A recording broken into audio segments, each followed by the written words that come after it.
it's always a challenge with communities, and certainly I'm prejudiced because I'm the mayor of Casa Grande, and I think, you know, you tend to view your community differently when you're in this position than you would most other communities.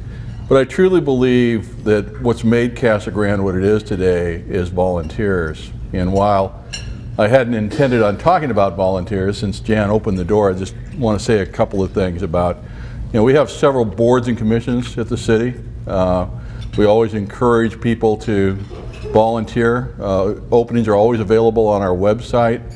If you have not taken the opportunity to look at the website, there's a tremendous amount of information on there, not only about board and commission vacancies, what's happening in the city is on there, city council agendas. It's a great resource to kind of keep in tune with what's happening with our community. And certainly, this isn't intended to be a campaign speech, but I know when I first ran 4 years ago, we did not have very good social media in the city. And I've got a son who turns 30 this year, and we've got kids that are in their mid-30s, but they don't read newspapers. You know, I mean, I hate to say it, but they don't. And I said this 4 years ago when I campaigned, that we really needed to do a better job with social media. Today, our website gets millions of hits a year, if you can believe that. And that part of that certainly is due to a great staff, a great webmaster, and it changes all the time. I log on every day and there's always something new on it. So plug the city's website. It's www.casagrandeaz.gov. So if you haven't got on it, I would encourage you to do so. And it's really volunteers like Jan that kind of make the community what it is. Hadn't intended to talk about our Make a Difference Day or Make a Difference Month or Casa Grande Cares or whatever it is we're calling it this year. But again, great lead in, so I'll leverage off of that. In the month of October, we have, for the last 4 years, had a volunteer program for people to go out and volunteer in the community. Really started 4 years ago through the help of American Family Insurance, if I'm not mistaken, putting in smoke detectors in houses that predated building codes that required home smoke detectors. And I suspect many of you are like I am. I rarely think about it. And so one of the things that first year program did not only was to install smoke detectors where they weren't there, but also check to see if they were working. And I suspect if I asked this group today, how many of you have checked your smoke detector, myself included, in the last year, very few of you would raise your hand. But it's a great program. It has grown now, so there are, I think last year we had 400 volunteers that go out in a single day in a targeted neighborhood with our fire department and install smoke detectors. It has saved lives. We've had houses that we put smoke detectors in that have had fires, and the smoke detector worked like it was supposed to. The people were able to get out. It's not just about the smoke detectors, though. We've had groups that have gone out and helped clean up homes, helped clean up parks, help people that maybe don't have the physical ability to go out and get their yard in order for the winter. So any of you that want to volunteer either as a group or as an individual, get on the website because we will have some opportunities there.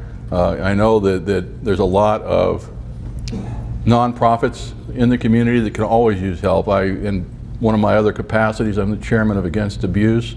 We always have needs at our shelters. So didn't mean for this to be a plug about volunteerism, but I couldn't resist. So thank you, Jan, for the... What I was really going to talk about today, I'm going to talk about several things, and I'm going to kind of jump around a little bit. I do a state of the city usually in mid to late March, and try not to repeat myself. Some of the things I will tell you, I'm sure if you were at the State of the City and you remember that, you will recall that I said this already, and I apologize ahead of time. We are televising this today on Channel 11, so if you're on Cox Cable, if you want to watch later on, you can watch it on Cox Cable, Channel 11, or on the city's website. So, just so if you wonder what was going on with the TV camera, that's what it is. First thing I want to talk a little bit about, something that only takes place every 10 years, and it's really important for us. And so as you start seeing news stories about it, you need to weigh in on it. Every 10 years after the census, we go through a redistricting process. And there are two groups that are redistricting in Pinal County right now. One is called the IRC, which is the Independent Redistricting Commission, I think. Made up of 5 people, 3 from Tucson, 2 from Phoenix. 2 of them are Democrats, 2 of them are Republicans, and 1 of them is an independent. And why it's so important for us in Pinal County in this decade is that our population increased from about 130,000 people to about 330,000 people during that 10-year period. And what that does for redistricting is it's population-based. So, for instance, right now our congressman lives in Flagstaff, and his district is the largest congressional district in the United States. He represents Flagstaff, northeastern Arizona, all of the eastern side of Arizona, and a little chunk, I think, of Tucson as well. He does a great job, but it's a huge district. With our population being what it is today, we know Arizona is going to get another congressional district. We know that we in Pinal County will probably be a key player in how they make that district. And certainly, what we have tried to convey to the IRC is that we don't want to have a district that necessarily has large population pieces from Tucson or Phoenix. And part of the rationale for that is, frankly, Phoenix and Tucson have enough representation in Congress. We need to get representation out of rural Arizona. They're still in the organizing mode. We've mobilized through a group called the Pinal County Alliance, which is all of representatives of all the government entities in Pinal County, to propose a map to them that would have Pinal County be the center of a new congressional district that would include Graham, Greenlee, and portions of Cochise and Coconino County. It would be a rural Arizona congressional seat. And as we've kind of looked at different mapping alternatives, we feel pretty good that that's a district that makes sense unless we start finding some interference out of the population centers. And why that's so important, I think, for Arizona. All of you are from rural Arizona. It's important that we don't always, sometimes the problems that Phoenix and Tucson have are not similar to the problems that we in rural Arizona have. We need that voice up there to be able to carry that message to Congress. And it would be a shame to have a new district created in Arizona that represents those urban interests. Very important issue. They have until October 1st to get their maps done. They're still running around organizing themselves. So when they finally get started, it's going to be very fast, very quick. And we do have a gentleman that we've retained that kind of keeps an eye on them so that hopefully we won't have any surprises. 710,000 people is the magic number for congressional districts. So if you look at that population, we could make up half of that congressional district if all of Pinal County is kept whole. The second group that they're looking at with the IRC is the state legislative districts. The magic number for state legislative districts is a little over 200,000.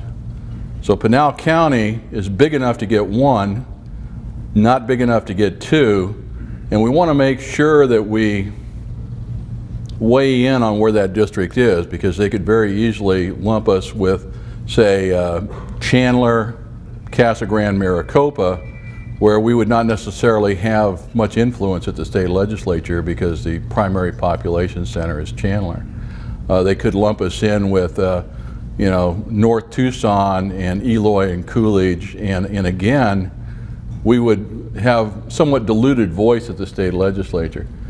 What we're pushing for is a district that would be strictly Pinal County, that would take about 220,000 people, and then a second district within Pinal County where the majority of the district would be Pinal County, which would in effect give us the potential to have 4 seats in the House of Representatives and 2 seats in the state Senate. Again, that's really important because the population distribution the way it is in Arizona right now, more than a majority of both houses reside in Phoenix. And certainly Phoenix issues are not our issues. So again, as you see news reports of what's going on with the IRC, and you want to weigh in that you want to keep Pinal County whole, and we need to not be lumped in with Phoenix and Tucson. And the IRC will listen to those. The third redistricting that's going on is the County Board of Supervisors. And the County Board of Supervisors is doing the redistricting themselves. We're going to go from 3 county supervisors to 5 starting the next election cycle. From Casa Grande standpoint, what I've told the Board of Supervisors is I want to make sure that we're not divided among various supervisorial districts. And as an example, a couple of years ago, there was a movement to force the County Board of Supervisors to go from 3 to 5, and they wanted to use the community college districts to do that. And that was not, I mean, I agreed with the concept of going to 5 supervisors. I disagreed with the method to get there. And the real problem was Casa Grande was split into 3 pieces. And so it's entirely possible of using that scenario that the largest city in Pinal County, the city that generates the most sales tax and the most property taxes for the county, would not have a supervisor. That's why it's so important that we try to keep ourselves whole. Magic number for county is about 70,000 people. If you look at the city of Casa Grande proper, we're a little under 50. If you look at our planning area, we're getting close to that 70,000 mark. So certainly what we have tried to push for is have Casa Grande be its own supervisorial district, so we will always have a representation at the Board of Supervisors. That's probably way more than you ever wanted to know about Political Science 101, so I will switch subjects now. Just real quick, I will tell you that the maps for these things, like I said, are all coming out. County hopes to have their draft maps out in July. They're undecided at this point whether they're going to hold hearings around the county or do them at the Board of Supervisor level. And then the IRC is trying to get their stuff together by the 1st of October. It needs to be done that way because as the election cycle starts, they've got to have precincts drawn. They've got to figure out how many signatures it's going to take to become an elected official. So again, just pay attention if you would. Always like to talk about new businesses coming into town, and certainly I think a lot of people also like to hear that. Probably at the top of the list, the one that I get asked the most about is when are we going to get a Sam's Club or a Costco? How many people? Yeah? A few, yeah. I also hear, you know, gee, if we had a Sam's Club or a Costco, I'd never have to drive up to Phoenix, and you know, I'm all about that as well. We have been working, I think all of you probably know, we've been working with Sam's Club now for a little over a year to build a facility on the southeast corner of I-10 and Florence Boulevard across from the mall. We have had some challenges. There's been some issues with ADOT. We think we've worked through those challenges with ADOT. I think that Walmart was trying to, they have a smaller store than the one you typically see up in Phoenix, but they've got a smaller store that they've thought that they might want to try someplace. They thought this might be a good market. And what we've told them is, you know, everybody that's come in here with a smaller store has been sorry they didn't build a bigger one. If you ever eat in Chili's has been here about 10 years.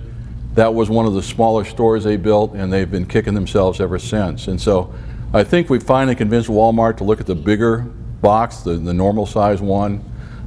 They are scheduled to go in front of the Planning and Zoning Commission with major site plan approval in July.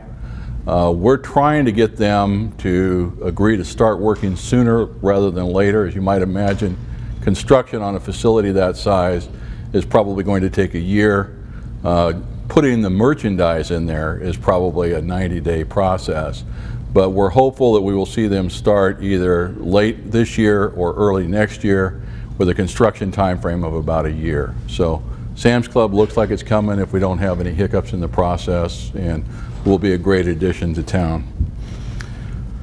One of the ones I talked about at my State of the City, and certainly it's one that I'm going to talk a little bit more about later, is a company called Ritchie Brothers. Ritchie Brothers is the largest heavy equipment auctioneer in the world.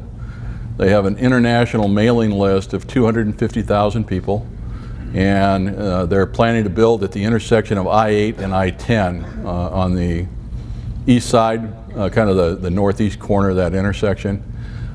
They will do 5 auctions a year. Not a big employer. You know, they employ about 20, 25 people full-time year-round, but they have 5 auctions every year, and they have typically 1,400 or 1,500 people from around the world that come to those auctions. And so auction time, they will be hiring part-time help for parking assistance, moving equipment around, all those kind of things. Typical auction for them is about $20 million a day. What it really, I think, interested us, as at least in my case, as a city council person, was 1,500 people 5 times a year coming in here, and if you do the arithmetic, at least a couple of those are going to be at the time of the year when we need those extra bodies in here for hotels and restaurants. I would tell you, before I started lunch, I was talking to Hector, and he's the catering manager here at Holiday Inn. I was joking with him about 4 or 5 months ago that we're starting to see tremendous increases in our hotel tax, and that corresponds to more people staying here. And he was telling me, he said, this has been the best year they've ever had. And even as we sit here today, they've got more people in the hotel than they typically have this time of the year. Well, if we can bring 1,500 people in, on an expense account, by the way, for a week, for an auction in August, that's a really good thing for our local economy. And I think that there were lots of reasons why we liked Ritchie Brothers, but certainly, at least in my mind, that was one of the big pieces of the puzzle.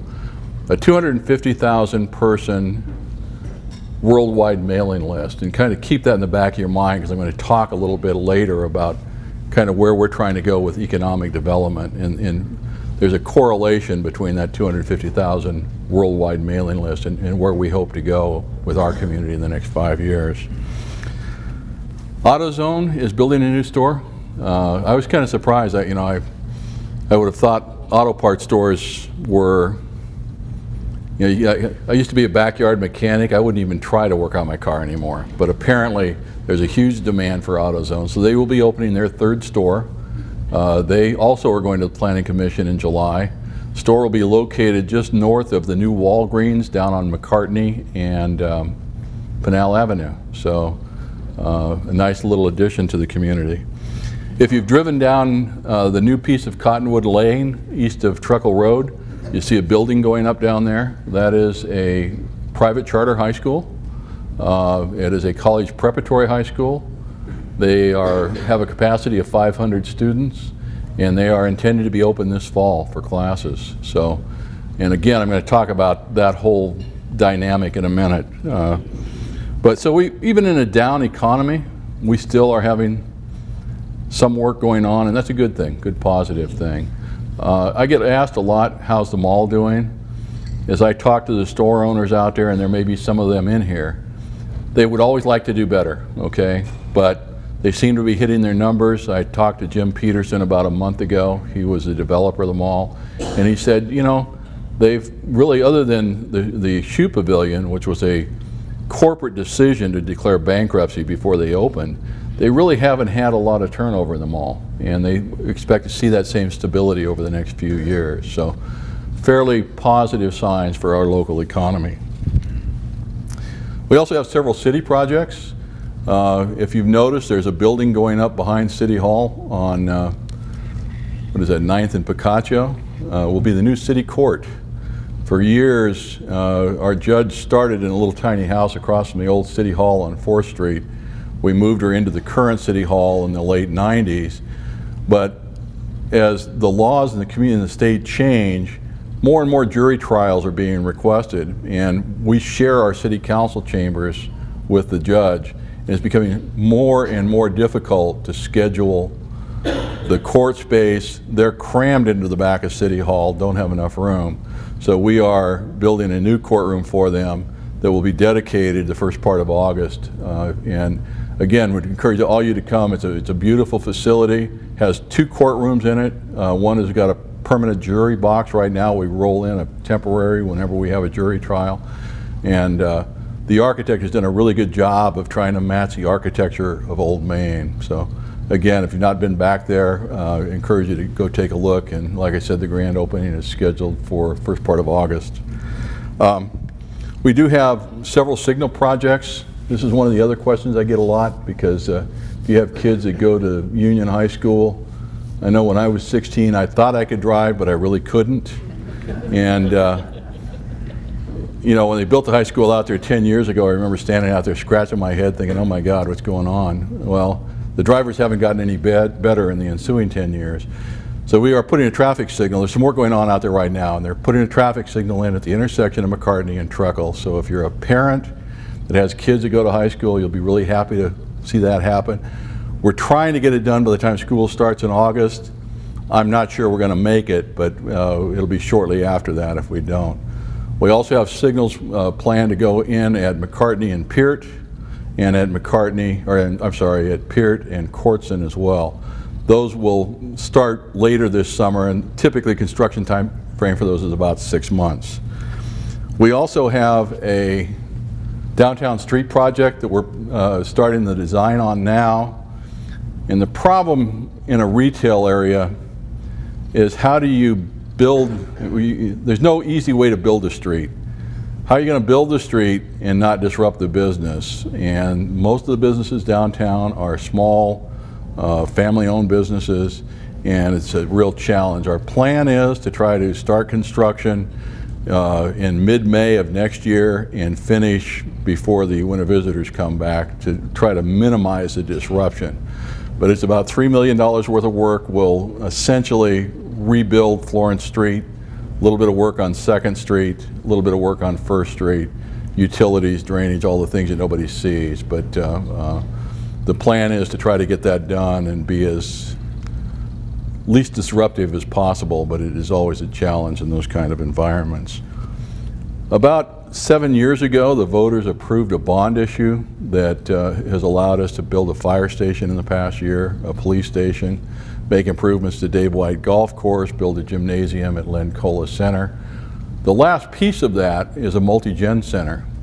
And it was always intended that we would start that design construction process somewhere in the 2011-2012 timeframe.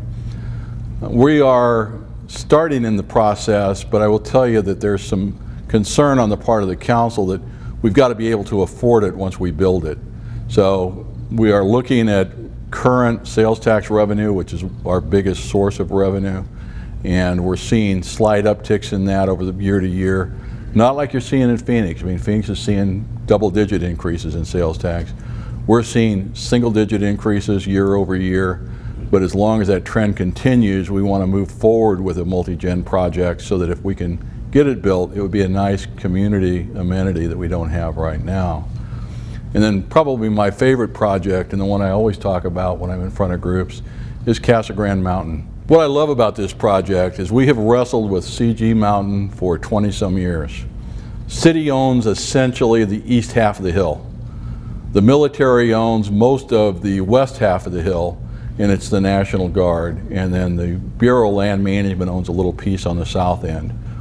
For 15 years, we've been working with BLM to try to get that 80 acres on the south end. This past year, we were finally successful in getting a long-term land lease, which has opened up the south part of the mountain. We're currently working with the military, have been for the last 10 years, and the problem is, as we make progress with the military, they change commanders and we have to start over again. But for the part that we own on the west side of the mountain, or the east side of the mountain, we've had a community trail building operation out there.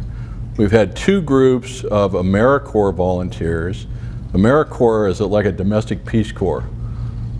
They're young people from the age of 18 to 25 typically. They've come in twice, 2 different groups, stayed here for 6 or 8 weeks, and have been able to build, between the 2 groups, about 6 miles of trail up there. And if you've not been up there lately, we now have 2 trailheads. We have one at the very end of Peart Road. You go all the way to the end and turn left, and there's a dirt parking lot out there. You can see the trail, you can walk up. I think we've completed around 8 miles of trail up there so far. They range from easy to hard. We have community trail builds 4 or 5 times a year, and we've had as many as 100 volunteers that come up for a day and help build the trail. And what I like about that, it gets back to this whole community volunteer issue. You know, here's a project that has a lot of community support, And frankly, we haven't had to spend any money at all to get 8 miles of trail built. And it's our hope that next year we will have a grand opening of some, not only the 2 major trailheads, and the second one is at the end of Erica Road. Go down to Sunland Gin, turn left on Erica, and go all the way out to Erica until you hit the dirt parking lot. Great way to go out and walk, hike. There's some great vistas out there, but it's a kind of one of my favorite projects just because of the volunteer community effort that has built it. I'm going to kind of change gears again and talk a little bit about economic development. You know, I talked a little bit about Ritchie Brothers and the 250,000 people worldwide that they send to. And I think that one of the challenges, and I know we've got some representatives from the Central Arizona Economic Development Foundation here, and they would tell you the same thing. It is a very long, slow, tedious process to get new industrial prospects into a community. And certainly in the trying economic times we find ourselves in, makes it even worse than it normally is. I will tell you, however, that we think that part of what we the City Council, and I will speak for all of them even though we've never had this discussion, but I think we all agree, that it doesn't do any good to just take the same money in the community and push it around. We need to bring new money in here. And so we bring a company like Ritchie Brothers in, and I will tell you quite honestly, they're a huge sales tax generator for the city of Casa Grande and for Pinal County. I'm happy about that. They came out of Phoenix, so if you look at the Arizona economy, there's a net zero to them because we've just moved the money from Phoenix down here. I'm not particularly sorry that we did that because I think we can better use the money than the city of Phoenix, but fact of the matter is we need to look at a wider range than just what goes on in Casa Grande. 250,000 people worldwide that'll be on a mailing list 5 times a year that has Casa Grande, Arizona written on it. And I don't think that's a bad thing. I mean, these are people that start businesses, so it's advertising. And if we're going to make the pie bigger, as it were, we're going to have to attract outside money, not only into Casa Grande, but into the state of Arizona. We've been working with a prospect for almost 2 years, and I was laughing with Helen earlier because I'd hoped that maybe we could announce it today, and unfortunately, we're not quite ready. But again, it's international in scale, and I think that as our community grows, we need to look internationally. For the last 200 years, the United States has been somewhat of a snob, I think, about the way they look at the rest of the world.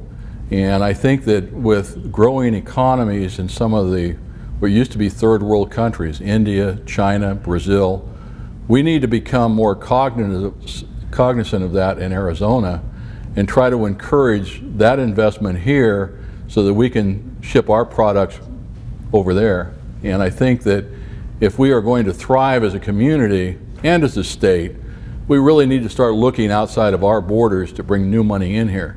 And that will help all of the economy. It will help the hotels, it'll help the restaurants, it'll help the retailers, and there's kind of a spin-off component for that.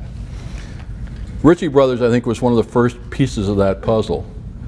We also took a huge risk about 18 months ago and built something called the Casa Grande Performance Institute out by the Francisco Grande. We have a huge youth recreation program in our community. And I think any of you that are parents would say you'd much rather have your kids busy doing something healthy as opposed to unhealthy. And we had determined that we were short 6 fields for soccer and youth football. We built 6 out there. We built a facility that's 58,000 square feet, and we partnered with the Francisco Grande to do that. The partnership has a couple of components. One of them is that they maintain it for us. So those 6 fields that we needed for our youth programs, they water them, mow them, fertilize them, overseed them. We don't do anything with them. The building, we get a percentage of whatever activity they generate out there comes back to the city to help defray the cost of that building. And if you ever get on their website, the website is called grandesports.com. There are world-class soccer players going on out there. We've had, I think I'm not a soccer guy, so if I misspeak, I apologize ahead of time, but the relative numbers are correct. I think there are 15 professional soccer teams in the United States. Did you know we had 11 of them out at the Francisco Grande for a week to 10 days at a time? The 3 top professional soccer players in the world, I only know David Beckham is the #1. The other 2 play for the New York Red Bulls. Did you know both of those guys were out there at the Francisco Grande for a week? People in Phoenix and Tucson paid money to go watch a soccer match, and they had, I think, 30,000 in Phoenix at University of Phoenix Stadium, and they had an equal number down in Tucson. You could have gone out and watched these guys from 20 feet away and probably got a picture with them.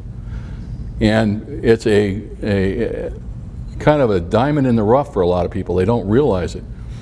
Seattle Sounders practiced out there. The second year they've come out there. Seattle's a huge hotbed of soccer. You go to their soccer games, they fill the stadium. And we had winter visitors that came specifically to Casa Grande because they knew they were going to practice out here at the Grande. And we'd have 200, 300, 400 people out there during their practices watching them practice. Again, it doesn't take a rocket scientist. Let's see, 300 or 400 people that may not have come to Casa Grande for the winter are now here. They're spending money in our community, taking them, going out to meals, staying in the RV parks, using our retailers. That's making that pie bigger for everybody.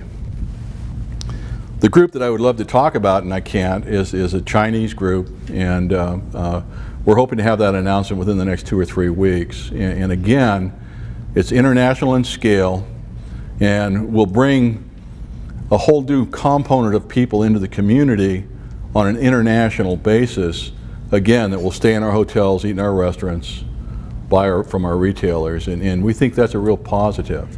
Are there going to be problems with it? Sure there are, but hopefully we can get that worked out through the planning process. And I think when we're able to fully disclose what's going on, I think everybody will be surprised and pleased with what we're doing. We also have the premier industrial park in Arizona. We recently joined the Greater Phoenix Economic Council because we felt we needed to have more, the more exposure we can get in the economic development circles, the better. And we don't look at it as competition, we look at it as complementary. It is one of the only rail-served industrial parks in the state of Arizona. We are working with a prospect right now who will bring in about 100 jobs. Again, we hope to announce that within the next couple of months, and I would love to tell you more about it. Unfortunately, I can't because of disclosure rules, but want to let you know that this is a big deal for the council, and we need to make sure we bring new jobs into the community, we need to bring new money into the community, and the more we can do with that, the better. There is also, I'm a very regional guy in my perspective on economic development, because sometimes we'll get a prospect in Casa Grande, just not the right fit. But if they go to Eloy, you know what, probably 70% of the people that get those jobs in Eloy live in Casa Grande, and probably 90% of them spend their money here. A good example is the prisons. Here a year or so ago, there was a huge controversy about a proposed private prison that wanted to locate south of town, and turned out they got a site that they like better over in Coolidge. They employ 1,500 people if it gets built, and I would wager that of the 1,500 people, half of them will live in Casa Grande, and again, probably 75% of them will use our mall, our hospital, go to movies here, eat meals here. So all positive things, and I think we need to look regionally. Union Pacific Railroad, I know you've probably seen the double tracking going on through town. They are working with the state of Arizona right now to build a classification yard down by Red Rock.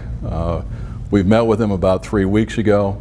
That project is moving forward. They're hoping to acquire the land yet this year and start working in the next year or so. And what that does is it kind of sorts the trains out. And it's a perfect location for them. They have offered to buy it from the state of Arizona. They're negotiating that as we speak. Again, that will mean probably permanent jobs, 60 to 100, some of which will live in Pinal County, many of which will live in Casa Grande. So all very positive things, and certainly there are international linkages. If we can enter into that international market, most of those people ship goods into Long Beach, put them on a rail, and send them east. So we need to get them to stop here instead of driving through Arizona and going on to El Paso or wherever they're headed. One of the things that I've seen since our recent membership in GPEC is that they work with a lot of national and international site selectors. And site selectors are people that are kind of the front men for these industries. Industry comes and says, I'm looking for a site that is 100 acres, rail served, has these parameters, and then that site selector goes out and starts looking. The top guys in the country all go to Phoenix to look because Phoenix is a large international hub. But because we're now a member of GPEC, we're starting to see our name getting thrown into that mix with Phoenix. And I think that's important because if you look at the components that a typical site selector looks at, that's where we as a city need to focus our efforts. And on the list, of course, education's right at the top. And I know that, excuse me, I know that many of you have read the issues going on with our local high school, and I'm really confident we'll work through those. But certainly the fact that we've got a private charter high school coming into town is a real positive as site selectors look at education. Our city manager, along with the two superintendents, are working to try to make our students' curriculum more effective for the workforce. I think, Helen, you're on that group as well, and I think Barry from the Economic Foundation is as well. That is one of the first components site selectors look at. They look at quality of life, and I talked a little bit about the Casa Grande Mountain Park project. Those are the kind of things that site selectors really like. And while I don't think we'd ever get a Google here, if you've ever heard stories of the Google Corporation and the kind of things they look at, makes Casa Grande an attractive potential site because of some of the recreation amenities we have. And that's why it's so important as a city council that we try to balance all of those various needs of police, fire, along with the libraries and the parks and rec programs, because site selectors look at all those things. Also, oddly enough, high on their list is, what does your historic downtown look like? I think that it's absolutely imperative that over the next couple of years we work very hard to see if we can't rejuvenate the downtown. At the city level, we've talked amongst the staff and the city manager and myself about some ideas that we can do to start bringing people back down there, because when a site selector comes in and he goes to your historic downtown and all he sees is boarded up stores, makes them wonder what's going on with the rest of the community that they haven't paid attention to that downtown area. We're really fortunate. We're one of only 2 cities in the state of Arizona that has a tool called tax increment. And it's something the state legislature took away from everybody about 10 years ago, but we were fortunate to have it in place before then. And the way it works in real simple terms, you freeze the assessed value of that area, in our case in I think 1998, and any growth in that assessed valuation that occurs, the taxes that are paid into that district stay in the district to improve the district. So we want to take some of that increment money and see what we can do to rejuvenate downtown, so when those site selectors come in, they see a great recreation program, they see great sites available, great transportation, but they also see a vibrant downtown.